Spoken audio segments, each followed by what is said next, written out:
Ton téléphone ne te quitte jamais vraiment. Du réveil au coucher, il est là, omniprésent. Ce n'est pas un hasard. Tout est pensé pour capter ton attention. Derrière chaque appli, il y a une stratégie pour te rendre accro. Les créateurs exploitent la psychologie humaine pour te garder connecté. Chaque détail, du bouton à la notification, vise à monopoliser ton attention. Mais comment ces applis deviennent-elles si indispensables? Elles exploitent nos circuits cérébraux, utilisant la science pour créer l'habitude. Ce n'est pas de la magie, c'est l'économie de l'attention. Aujourd'hui, on va décortiquer ces mécanismes et comprendre comment reprendre le contrôle. Prêt à découvrir ce qui se cache derrière l'écran?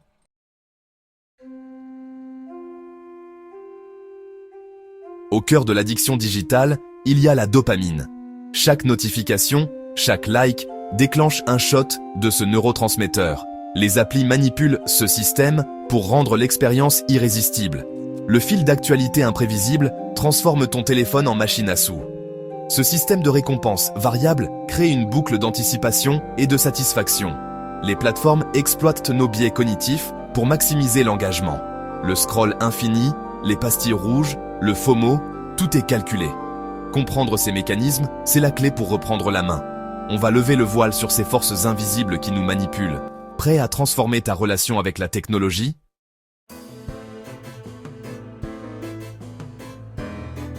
La dopamine, c'est le moteur de notre relation avec la technologie. Chaque interaction digitale libère ce neurotransmetteur, créant une boucle de récompense. Les applis modernes exploitent ce mécanisme pour nous rendre accros. Un like, une notification, et ton cerveau réclame déjà la prochaine dose. Nos appareils deviennent des sources constantes de gratification.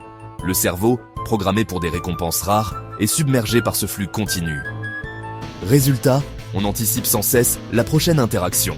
Ce n'est pas un manque de volonté, c'est une réaction biologique normale. Les applis utilisent notre système de récompense contre nous. Comprendre ce processus, c'est le premier pas pour sortir de la boucle.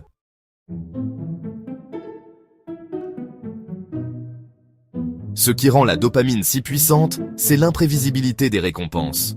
Le renforcement variable, c'est le secret de l'addiction digitale. Les plateformes distillent les notifications et contenus de façon irrégulière. À chaque scroll, tu espères tomber sur la prochaine récompense. Cette incertitude te pousse à vérifier ton téléphone sans arrêt. Les pastilles rouges, le scroll infini, tout prolonge l'attente. Le plaisir est bref, mais l'envie de recommencer persiste. On devient accro non pas aux applis, mais à l'espoir d'une récompense imprévisible.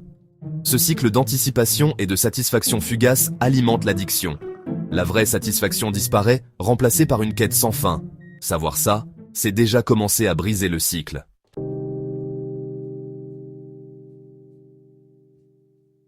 Derrière chaque action en ligne, un algorithme construit ton double digital. Tes clics, tes likes, tout est analysé pour prédire tes envies. Ce modèle virtuel connaît tes goûts mieux que toi-même. Les plateformes personnalisent ton expérience pour maximiser ton engagement. Ton fil d'actualité devient un univers sur mesure, un écho de tes préférences. Cette personnalisation rend difficile de décrocher. Tu crois choisir librement, mais ton parcours est guidé par l'algorithme. Les choix proposés sont soigneusement sélectionnés pour te garder captif. La sensation de découverte est souvent une illusion. Comprendre ce mécanisme, c'est retrouver un peu de liberté digitale.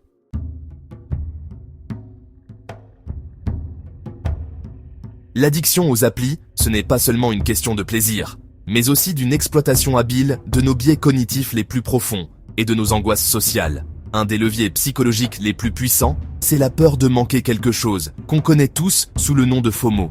C'est ce sentiment persistant que les autres vivent des expériences enrichissantes sans nous. Les fils d'actualité sur les réseaux sociaux sont vraiment le terrain idéal pour le FOMO. On y voit défiler les meilleurs moments des autres, leurs vacances, leurs réussites, leurs soirées. Cette exposition permanente crée une sorte d'anxiété sous-jacente. Si tu te déconnectes, tu risques de rater une info importante, une blague entre potes ou même un événement social. Et du coup, tu restes branché en espérant ne rien louper. Un autre principe psychologique super important, c'est notre préférence pour la gratification immédiate. Nos cerveaux sont naturellement programmés pour préférer une récompense tout de suite, même si elle est petite, plutôt qu'une plus grande récompense plus tard. Les concepteurs d'applis exploitent à fond ce biais. Pourquoi lire un livre qui demande du temps et de la patience, alors qu'en scrollant ton fil d'actu, tu peux avoir des centaines de mini-récompenses en quelques minutes. Le monde digital, il propose un flot infini de retours instantanés et de nouveautés, ce qui court-circuite notre patience. On finit par s'habituer à attendre des résultats immédiats, et ça devient super dur de se concentrer sur des objectifs à long terme ou des activités qui demandent de la persévérance. En plus de ça, ces plateformes jouent sur notre besoin fondamental d'appartenance et de validation sociale. Depuis toujours, notre survie dépend du groupe, et notre cerveau est ultra sensible à l'approbation ou au rejet social. Les likes, les commentaires, les partages, c'est devenu la nouvelle monnaie de l'acceptation sociale. Chaque interaction positive, c'est comme un signal qu'on est apprécié par notre tribu. Les concepteurs d'applis ont carrément transformé ce besoin profond en un mécanisme central de leur plateforme. Ils ont créé un système où notre statut social semble mesurable, ce qui nous pousse à chercher sans cesse la validation de nos pairs en ligne pour satisfaire ce besoin ancien de connexion et d'appartenance. Au final, l'addiction à ces applis, ce n'est pas de la magie. C'est juste de la psychologie comportementale appliquée à grande échelle dans la conception des interfaces. En comprenant et en exploitant nos vulnérabilités humaines, la peur d'être exclu, le besoin de récompenses instantanées et le désir de communauté, les designers créent des expériences presque irrésistibles. Ils ne vendent pas seulement un produit ou un service, ils vendent une solution à nos besoins psychologiques les plus basiques, emballés dans une interface super fluide. On n'est pas juste des utilisateurs face à la technologie, on est des individus dont les déclencheurs cognitifs et émotionnels sont ciblés pour maximiser notre engagement.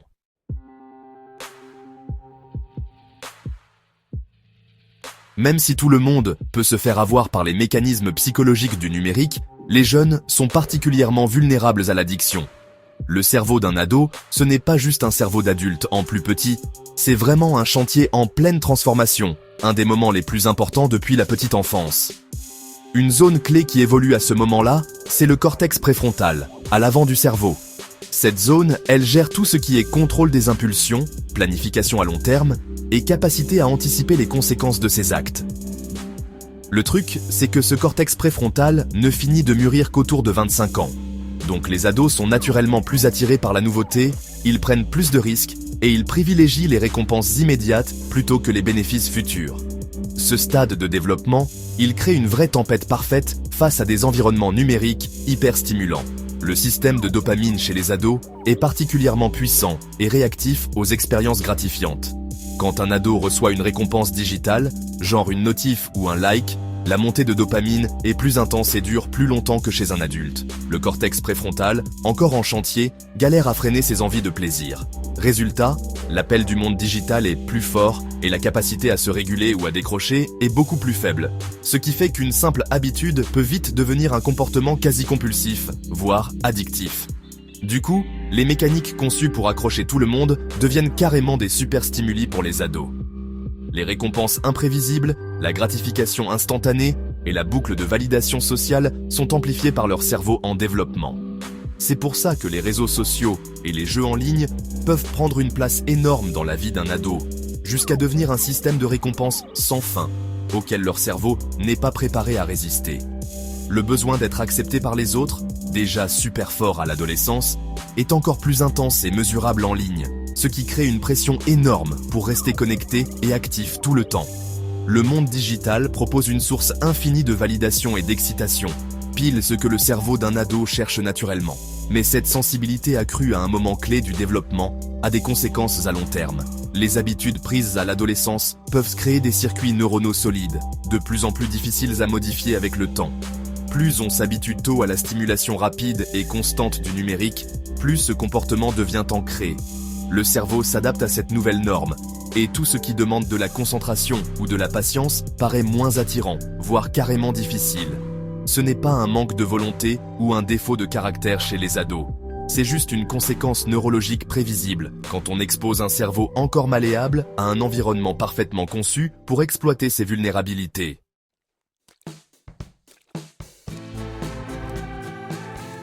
Pour les ados, l'attrait du monde digital est super lié à la grande mission de leur âge, se construire une identité et trouver leur place dans le groupe. Les réseaux sociaux, en particulier, offrent un terrain inédit pour explorer, se connecter et s'exprimer. C'est un espace où tu peux rencontrer des gens qui partagent tes centres d'intérêt, tester différents styles ou personnalités. et recevoir des retours immédiats d'un large public. Ça peut vraiment renforcer le sentiment d'appartenance et la confiance en soi, surtout si tu te sens un peu isolé ou mis à l'écart dans la vie réelle. Le monde digital peut offrir ce sentiment d'acceptation et de communauté qui est super important pour le développement psychologique à cet âge-là. Mais en même temps, cette scène numérique de la connexion sociale, elle génère aussi beaucoup de pression et d'anxiété. Il y a la performance constante d'un soi idéalisé, la sélection minutieuse des photos et des posts, et la mise en avant publique de la popularité à travers les likes ou le nombre d'abonnés. Le cerveau adolescent, déjà hypersensible au regard des autres, peut vite devenir obsédé par la gestion de cette image en ligne. Ça peut mener à une surveillance sociale permanente où la valeur personnelle dépend des chiffres de validation digitale qui changent tout le temps. La peur d'être jugé négativement, ou pire, d'être ignoré, devient alors une source de stress majeur, transformant un outil de connexion en véritable accélérateur d'anxiété. C'est un vrai paradoxe pour les jeunes. Ils sont attirés par ces plateformes à cause de leur besoin profond de lien social. Mais la conception même de ces plateformes peut amplifier les sentiments d'insuffisance et d'angoisse sociale. La perfection affichée sur les réseaux fixe des standards irréalistes pour la vie, l'apparence ou la réussite, ce qui pousse à se comparer en permanence. Un ado peut passer des heures à voir défiler les réussites et les moments parfaits de ses amis, et du coup, sa propre vie, avec ses hauts et ses bas, lui semble fade ou insuffisante. Ce cycle de comparaison et de découragement peut vraiment peser sur le moral, baisser l'estime de soi et augmenter le sentiment de solitude, même si on est plus connecté que jamais. Au final, le digital, c'est une arme à double tranchant pour le cerveau adolescent. Il promet de combler le besoin d'appartenance et de reconnaissance, mais il le fait à travers un système pensé pour l'engagement, pas pour le bien-être. Les plateformes balancent un flux constant d'infos sociales que le cerveau en développement, avec sa sensibilité et son manque de contrôle des impulsions, a vraiment du mal à ignorer. Le défi, pour les jeunes et pour les adultes qui les accompagnent, c'est d'apprendre à naviguer dans ce paysage complexe. Ça demande de distinguer la connexion authentique de la validation de façade et de construire consciemment une résistance face aux pressions d'un monde digital qui n'a pas été pensé pour leur vulnérabilité.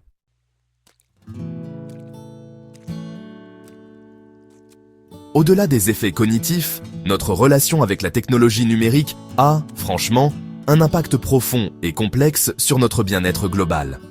Le truc, c'est que la conception même des plateformes censées nous connecter peut, paradoxalement, augmenter notre stress et notre anxiété.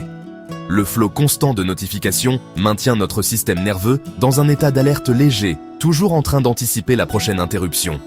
Cet état d'hypervigilance, un peu comme une réaction de lutte ou de fuite, peut, à force, faire grimper le taux de cortisol, l'hormone du stress. Ce stress chronique peut se manifester physiquement par des maux de tête, des tensions musculaires, de la fatigue, et mentalement par de l'irritabilité, ou ce sentiment persistant d'être submergé. La pression d'être constamment disponible et réactif ajoute une couche de tension supplémentaire, brouillant la frontière entre travail et loisir, et rendant la vraie détente de plus en plus insaisissable. Mais, franchement, ce serait une erreur de voir le monde numérique uniquement sous un angle négatif. Utilisés avec intention et conscience, ces mêmes outils peuvent vraiment devenir une force positive dans notre vie. Les plateformes digitales offrent un accès inédit à l'information, nous permettant d'apprendre de nouvelles compétences, d'explorer des cultures différentes et de satisfaire notre curiosité naturelle en quelques clics.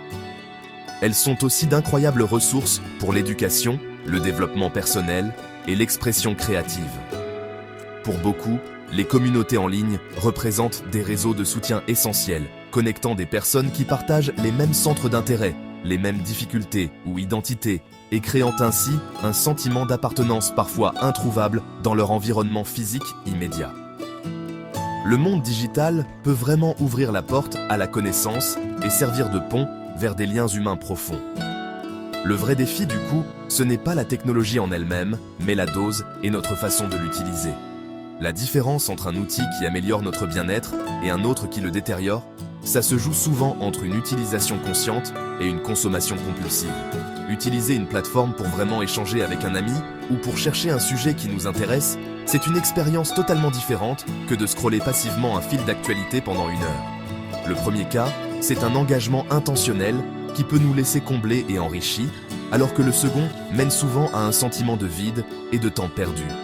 L'idée, c'est de passer du statut de simple spectateur à celui de véritable réalisateur de notre expérience digitale. En fin de compte, naviguer entre les impacts sur notre bien-être demande un équilibre délicat. Il s'agit de reconnaître le potentiel addictif et les coûts cognitifs de la surutilisation, tout en exploitant le potentiel positif immense que la technologie peut offrir. Ça veut dire poser des limites, aménager notre environnement numérique pour qu'il serve nos objectifs, et cultiver la capacité à savoir quand nos habitudes digitales nous soutiennent et quand elles nous desservent.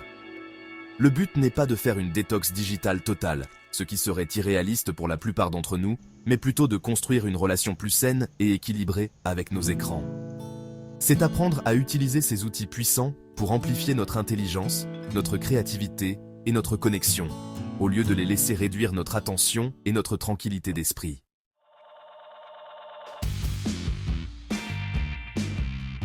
Franchement, plonger dans la science de l'addiction numérique, ça peut vite sembler décourageant, en découvrant comment notre propre cerveau peut être retourné contre nous par des systèmes ultra sophistiqués. Mais comprendre ces mécanismes, ce n'est pas une raison de désespérer. Au contraire, c'est une invitation à reprendre le pouvoir. La solution, ce n'est pas de fuir la technologie ou de balancer nos appareils, mais de transformer radicalement notre rapport avec eux en passant d'une consommation passive à un contrôle actif et conscient. Le tout premier pas, et le plus important dans ce processus, c'est de reconnaître une vérité toute simple. Ton attention, c'est ton atout le plus précieux. C'est la monnaie avec laquelle tu découvres le monde, construis des relations et donnes du sens à ta vie. Prendre conscience de cette valeur, c'est la base pour commencer à te protéger contre toutes les forces qui cherchent à capter ton attention en continu.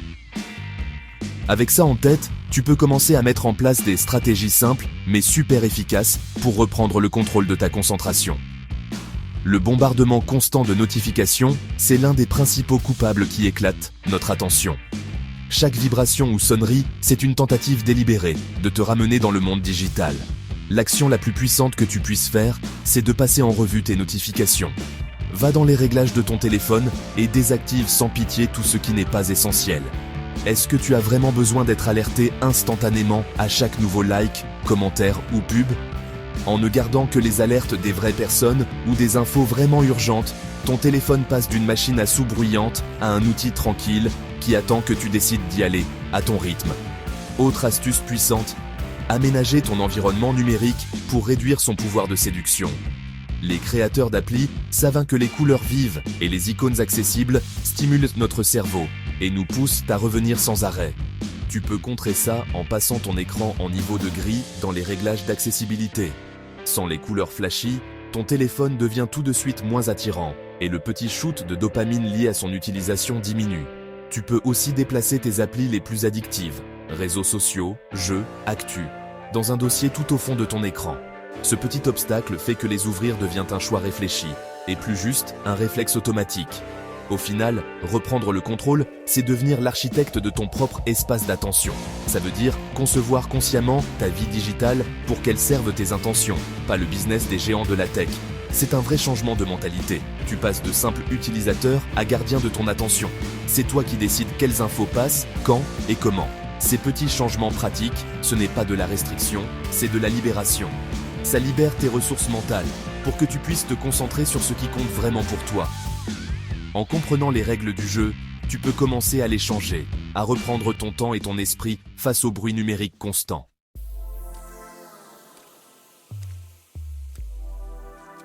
Mais bon, au-delà de bidouiller les réglages de ton téléphone, reprendre le contrôle, ça passe surtout par des habitudes conscientes et des limites autour de l'utilisation de la technologie.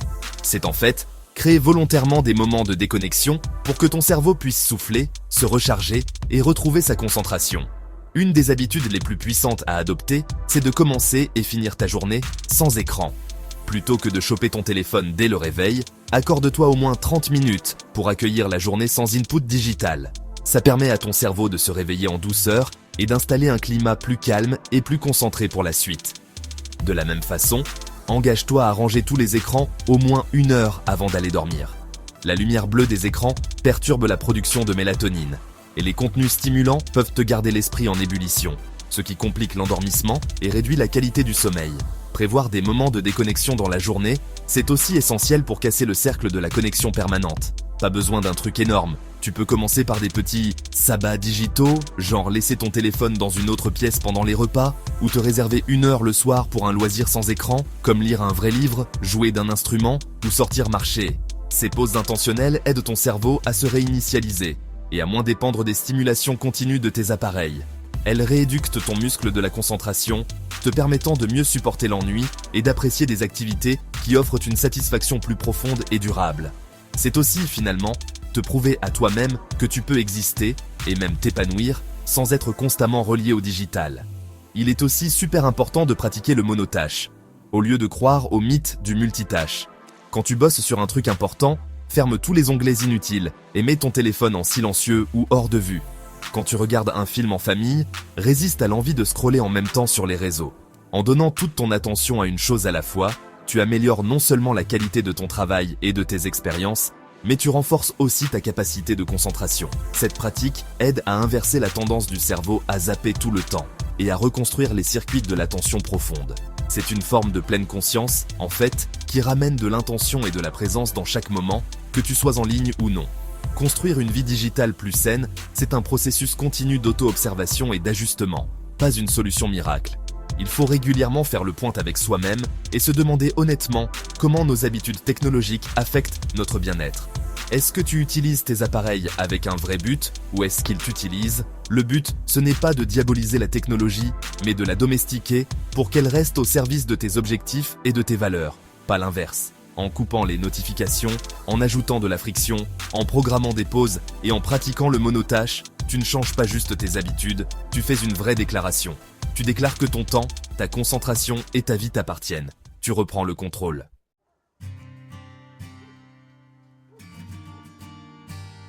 Au fil de notre exploration des rouages de notre cerveau et de la conception délibérée de notre univers numérique, une chose saute aux yeux. Les applis sur nos téléphones ne sont pas, en soi, nos ennemis. Ce sont des outils puissants, des extensions de notre esprit et de notre sociabilité, capables de faciliter l'apprentissage, la connexion et la créativité comme jamais auparavant. Mais elles ont été conçues pour jouer un jeu très particulier, qui exploite avec brio nos réflexes les plus anciens et instinctifs. Les mêmes circuits neuronaux qui aidaient nos ancêtres à survivre en cherchant des récompenses rares ou en évitant l'exclusion sociale sont aujourd'hui activés non plus par un prédateur ou une source de nourriture, mais par le ping incessant d'une notification digitale. Les enjeux ont changé, mais notre cerveau, lui, n'a pas vraiment évolué. Ce dilemme moderne nous place à un carrefour unique dans l'histoire de l'humanité. Le combat pour la survie ne se joue plus principalement dans le monde physique, mais dans le domaine cognitif. Le défi, ce n'est plus de fuir un prédateur, mais de déjouer un algorithme. Ce n'est plus de trouver à manger, mais de protéger notre attention contre une consommation sans fin. La force d'attraction du monde digital, c'est la preuve de son génie technique, un système parfaitement adapté aux failles de notre psychologie. Mais reconnaître cette puissance, ce n'est pas capituler. C'est, au contraire, le tout premier pas pour reprendre notre autonomie et choisir consciemment comment on veut vivre dans ce nouvel univers hyper connecté. Être vraiment conscient des mécaniques en jeu, c'est ce qui nous transforme de simples utilisateurs passifs en véritables architectes de notre vie digitale. Et alors, si la vraie liberté numérique ne consistait pas à tout déconnecter, mais à prendre une décision simple et profonde, décider de reprendre le contrôle de ton temps, de ton attention et de ton espace mental. Cette liberté commence au moment où tu comprends que ta concentration est ta ressource la plus précieuse et que tu commences à la traiter comme telle. Elle débute quand tu choisis consciemment de désactiver une notification, de poser ton téléphone pendant le dîner ou de passer 1 heure plongé dans une passion sans écran à l'horizon. Ce ne sont pas de petits gestes anodins, ce sont des déclarations puissantes d'autonomie dans un monde qui prospère sur ta distraction. Ce sont les fondations d'une nouvelle relation avec la technologie, basée sur l'intention plutôt que sur la compulsion. La majorité des personnes qui regardent des vidéos comme celle-ci ne sont pas abonnées à la chaîne. C'est un fait simple de l'économie de l'attention dont on vient de parler. La consommation passive, c'est la norme. Mais si toi aussi, tu veux continuer à comprendre ton cerveau, à décoder le monde qui t'entoure et à t'armer de connaissances, alors fais un pas intentionnel. Prends la décision consciente de t'abonner à cette chaîne et de partager cette vidéo à quelqu'un qui pourrait en avoir besoin. C'est un simple clic, mais c'est un choix actif. Le premier pas parfait pour transformer ta façon d'interagir avec le digital, dès maintenant. Prends le contrôle, reste curieux et choisis où tu veux diriger ton attention.